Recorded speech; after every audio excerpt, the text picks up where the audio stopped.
आज हम सूरदास, तुलसीदास, सूर्यकांत त्रिपाठी निराला एवं जय शंकर प्रसाद के भाव पक्ष, कला पक्ष एवं साहित्य में स्थान को समझेंगे। इससे पूर्व वीडियो में मैंने सूरदास, तुलसीदास, सूर्यकांत त्रिपाठी निराला एवं जयशंकर प्रसाद जी की जन्म, मृत्यु एवं रचनाओं के बारे में एक वीडियो बनाया था। चलिए, भाव पक्ष को समझने से पहले यदि आपने मेरे चैनल को सब्सक्राइब नहीं किया तो चैनल को सब्सक्राइब करें, बेल आइकन प्रेस करें ताकि आने वाली वीडियो आपको समय पर मिल सके एवं वीडियो अच्छा लगे तो लाइक एवं कमेंट करें। आज हम सूरदास जी, तुलसीदास, निराला एवं प्रसाद के भाव पक्ष को सरल तरीके से समझने का प्रयास करेंगे। भाव पक्ष में हमने क्रम दिए हैं 1 और 2, सब में 1 और 2 हमने दिया है। इसे याद रखने की दृष्टि से इस प्रकार 2 अलग अलग नंबर्स में हमने बनाया है। तो पहला है, इन सभी में आपको एक चीज़ कॉमन याद रखना है। सूरदास ने अपने काव्य में, तुलसीदास का अगर वर्णन करें तुलसीदास ने अपने काव्य में, निराला जी की बात करें तो निराला ने अपने काव्य में और प्रसाद ने अपने काव्य में। इस प्रकार प्रसाद ने अपने काव्य में, निराला ने अपने काव्य में, तुलसीदास ने अपने काव्य में और सूरदास ने अपने काव्य में। ये सभी पॉइंट सभी कवियों के साथ भाव पक्ष में एक जैसा है। अब पहला है अपन, सूरदास ने अपने काव्य में वात्सल्य रस के दोनों पक्षों, याद रखने का बहुत ही सरल तरीका है कि सूरदास ने अपने काव्य में वात्सल्य रस के दोनों पक्षों, संयोग और वियोग का वर्णन किया है। तुलसीदास ने अपने काव्य में लोक कल्याण का वर्णन किया, केवल लोक कल्याण और फिर वर्णन किया है। आपका वर्णन किया शब्द भी आपको सभी में मिलता जाएगा। आप यहाँ से इसमें भी देख सकते हैं और यहाँ पर भी आप वर्णन किया है समझ सकते हैं। अब आपको बीच में केवल ये जोड़ना है कि वात्सल्य रस के दोनों पक्षों, संयोग व वियोग का, इसमें आपको जोड़ना है लोक कल्याण का, इसमें आपको जोड़ना है लोक कल्याण एवं रहस्यवाद का, और इसमें आपको जोड़ना है प्रकृति के दोनों रूपों, मृदु एवं कर्कश का, और फिर आप सब में वर्णन किया है, वर्णन किया आपको जोड़ना है। आपका पहला पॉइंट इस प्रकार बन जाएगा।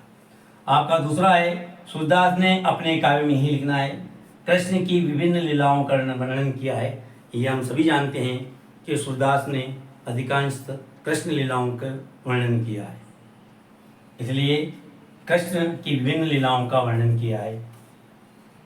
तुलसीदास ने अपने काव्य में राम का वर्णन किया है, उन्होंने रामचरितमानस भी लिखी है, ये आप और हम सभी जानते हैं।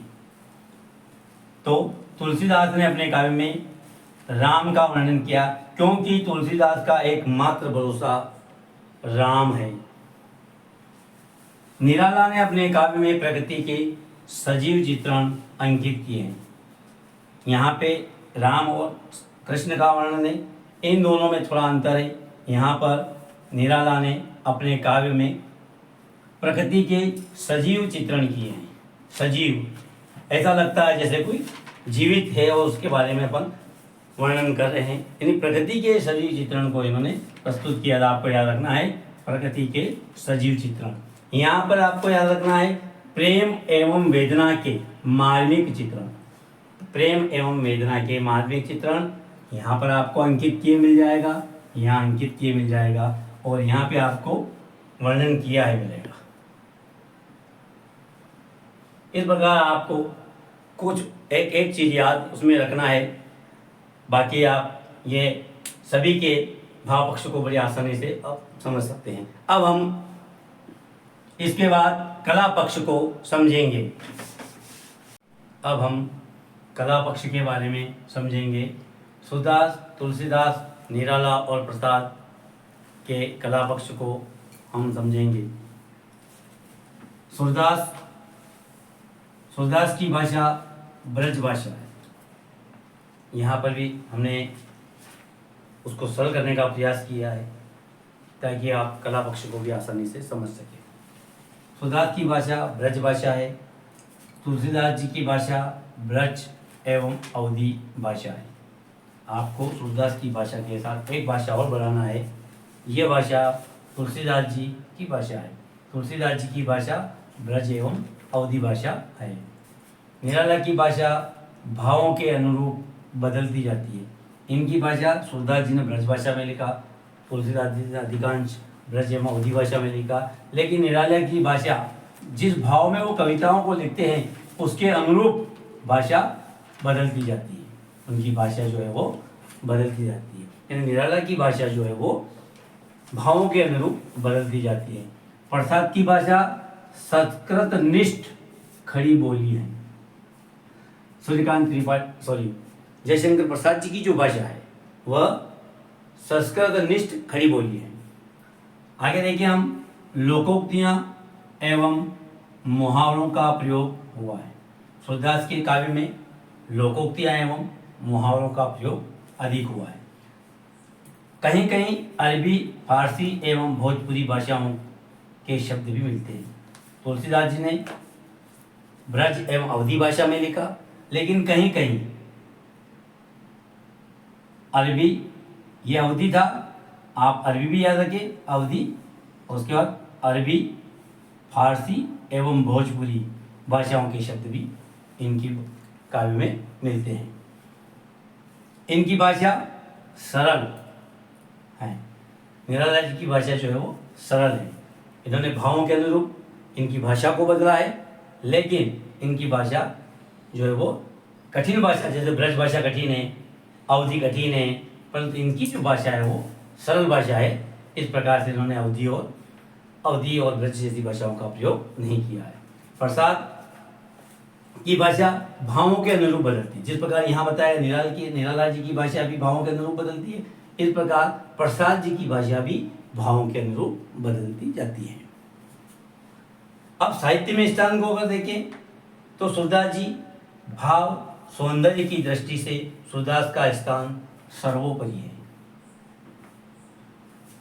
भाव और सौंदर्य की दृष्टि से सूरदास का स्थान सर्वोपरि है। सूरदास को वात्सल्य सम्राट माना जाता है, यानी वात्सल्य रस में जो इन्होंने लिखा वो वात्सल्य सम्राट, ये सूरदास जी को कहा जाता है। सूरदास जी को वात्सल्य सम्राट कहा जाता है। सूरदास विश्व साहित्य के महान कवि हैं। विश्व साहित्य के जो सूरदास जी है वो विश्व साहित्य के महान कवि है। देखिए अब तुलसीदास जी के साहित्य में स्थान को देखें तो तुलसीदास जी काव्य रचना करने वाले विश्व विख्यात कवि थे। काव्य की रचना में तुलसीदास जी के बराबर जो दूसरे ने भी करी है, लेकिन ये भी तुलसीदास जी भी विश्व विख्यात कवि थे। वे संसार के अमर कवि कहलाते हैं। तुलसीदास जी संसार के अमर कवि क्योंकि गिनती में आते हैं। हम निराला जी की बात करें, निराला ने मुक्तक के जनक है। निराला जो है वो मुक्तक छंद के जनक है। निराला जी मुक्तक के जनक है, ये हमें याद रखना है।